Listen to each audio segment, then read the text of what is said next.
All right, welcome to today's Explainer. If you're sitting in the C-suite, running compliance, or leading IT, you are in exactly the right place.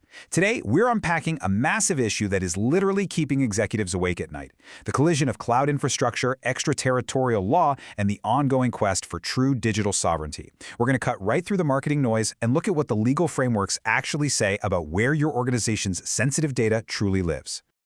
So let's just get right to it with a question that challenges a very common and frankly pretty dangerous assumption. Is your localized data actually sovereign?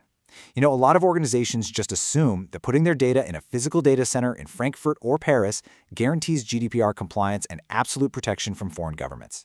But, as we're about to see, relying on geography alone, it's an illusion. And it's one that exposes your business to some massive hidden risks. Here's how we're breaking it all down today. We'll cover the sovereignty illusion, the legal collision, the threat of Schrems 3, supply chain vulnerabilities, ending sovereignty washing, and finally, your compliance action plan. Jumping right into part 1, the sovereignty illusion. Check this out. The sheer scale of this dependency is honestly staggering. We're looking at 80 to 90% of cloud computing services used by European customers being hosted by US-based companies. That's AWS, Microsoft Azure, Google Cloud. European providers hold just a tiny sliver of that pie. And why does this matter to you? Well, because while those physical servers might be sitting right in your backyard, the legal jurisdiction that actually controls your data is headquartered thousands of miles away. Which brings us to part 2, the legal collision. To really grasp the risk here, we've got to talk about extraterritoriality. It's a heavy word, but it basically just means that legal jurisdiction follows corporate ownership, not physical geography. Under U.S. law, American companies absolutely must comply with U.S. legal mandates, period. It doesn't matter where their data centers are located, no amount of local European staffing is going to change the fact that the parent company answers to its home country's laws. And this right here is the ultimate compliance nightmare. On one side of the ring, you've got the EU's GDPR. Article 48 explicitly says that foreign court orders for data aren't recognized unless there's an international agreement in place, like a mutual legal assistance treaty. But on the other side, you've got the U.S. Cloud Act and FISA 702. The U.S. Cloud Act gives U.S. authorities the power to compel providers to hand over data anywhere in the world, totally bypassing those international treaties. For a compliance officer, this is a catch-22. If your U.S. provider hands over data to Washington, you instantly violate GDPR. There is no middle ground. Moving on to part 3, the threat of Schrems 3. You can literally trace the collapse of these transatlantic data agreements on this timeline. Back in 2015, the EU's top court killed the Safe Harbor Agreement in Schrems 1. Then in 2020, they struck down Privacy Shield in Schrems 2. The reason was always the same: U.S. surveillance laws just didn't offer EU citizens equivalent protections. So in 2023, we got the new data privacy framework. But guess what? With ongoing challenges like Latombe versus the Commission, legal experts are already bracing for a Schrems 3 invalidation. Even though there's a new data protection review court in the US, the structural weaknesses haven't actually gone away. The whole framework relies heavily on US executive orders, which, let's be honest, a president can just change. Plus, and this is a big one, in 2024, the US passed RSIA, renewing FISA 702. For your business, that means those US surveillance powers are cemented indefinitely. Because this all operates largely outside of independent EU judicial oversight, any data you send to US platforms is still fundamentally exposed. Let's look at part 4, supply chain vulnerabilities. So when we step away from the law and look at the actual hardware and software, the truth is kind of brutal.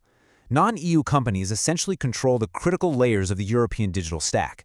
U.S. firms hold the intellectual property choke points for operation systems, cloud platforms, and machine learning frameworks. If you're an executive trying to manage risk, this supply chain vulnerability means you just cannot guarantee data integrity when the underlying architecture powering your entire business is controlled by foreign entities. You can see this perfectly mapped out in the Eurostack diagram. From the critical raw materials and physical chips at the very bottom, all the way up to software and AI at the top, our dependencies are totally global. Europe relies heavily on both the US and China across almost every single layer. Think about it. If your supposedly sovereign cloud runs on foreign-designed chips and foreign-controlled operating systems, how sovereign is it really? Now, look, we do have to be realistic for a second. Industry groups are quick to point out that demanding complete 100% isolation, like the proposed zero non-EU dependency rule, is just technically unfeasible today. Data centers rely on a globally integrated supply chain, and actually, rigid localization mandates can sometimes backfire, artificially siloing systems and weakening global threat intelligence. So it's definitely a delicate balancing act.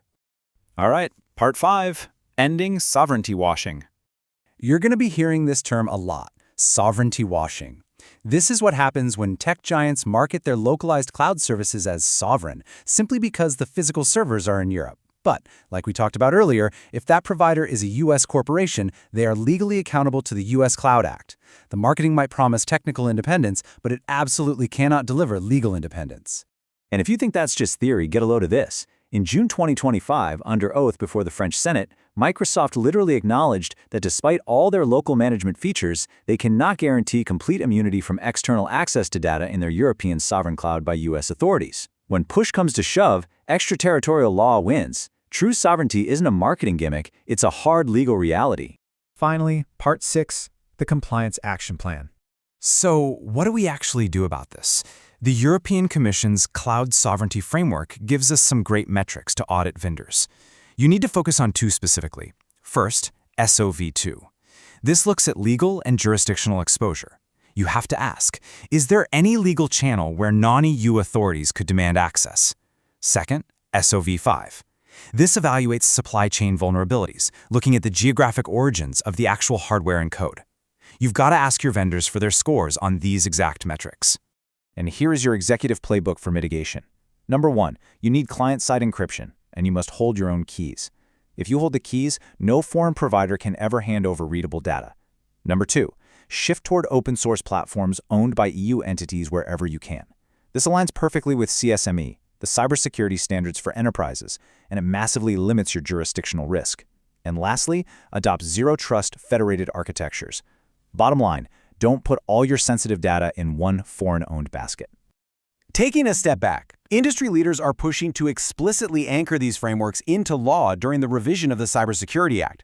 The end goal here is to formally integrate the Cloud Sovereignty Framework right into the EUCS, the EU Cybersecurity Certification Scheme. That would finally turn sovereignty from just a political buzzword into a binding, measurable legal standard, giving your business the absolute legal certainty it needs. So, I'm going to leave you with this one critical question to take back to your team. When you sign that next massive IT contract, are you buying true digital sovereignty, or are you just paying a premium for sovereignty washing? It is absolutely time to audit those contracts, look past where the physical servers are sitting, and honestly reassess your exposure. Thank you so much for joining me on this explainer. Stay informed out there and stay secure.